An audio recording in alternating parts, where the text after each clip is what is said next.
All right, guys, everything new under the sun. I had to put this one. And this is about ancient biblical city underwater. And I think there's a lot of cities like this underwater due to the flood.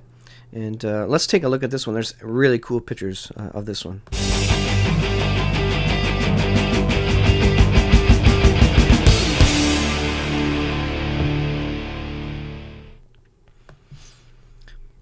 So, ancient biblical city destroyed by earthquake 1,400 years ago, found intact and underwater.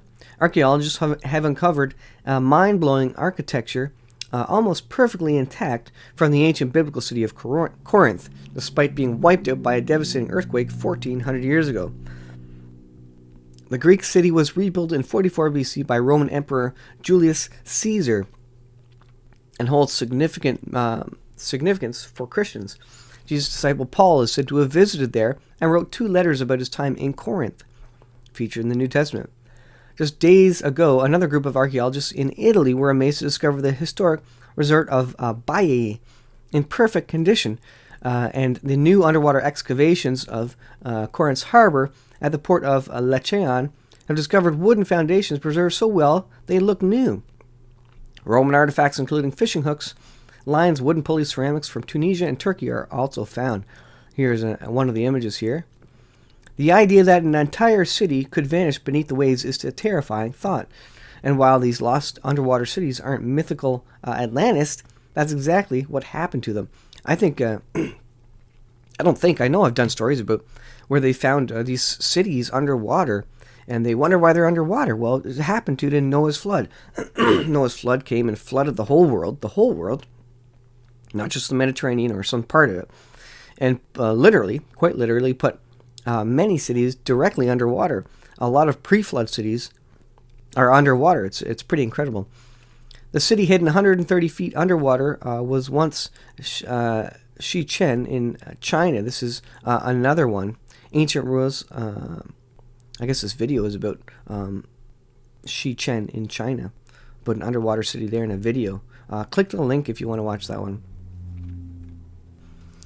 Ancient ruins from Corinth have been found perfectly intact. Satellite reveals ancient haunted city in the middle of the ocean.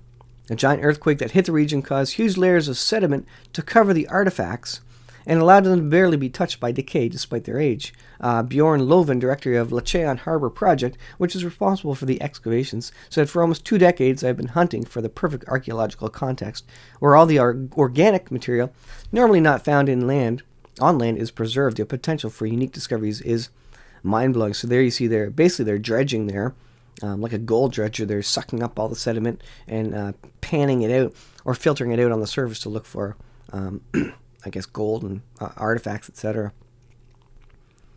So an ancient Roman city underwater. I think it's pretty neat. Here's some more images. There you see a statue, some fishes going around there. Baiae was an ancient resort on the west coast of Italy that largely disappeared beneath the waves 1,700 years ago.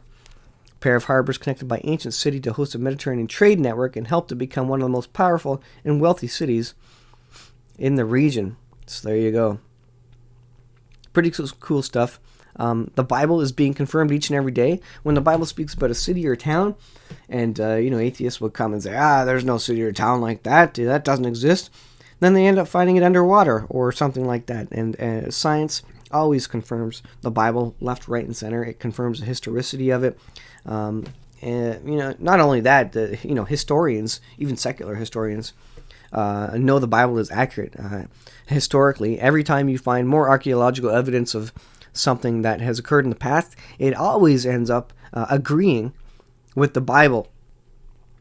And so the Bible is an accurate historical document, as well as being a spiritual, a religious document as well. So if the historicity of it is accurate, if the history, if the geographical information in it is accurate, if the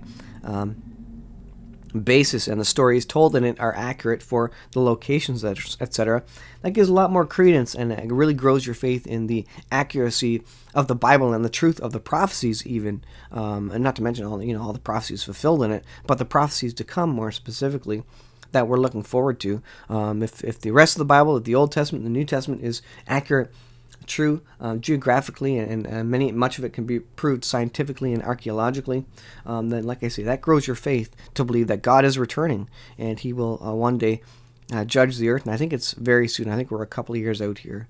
So stay tuned, guys, and make sure you know Jesus Christ as your Lord and Savior, because He is coming back soon.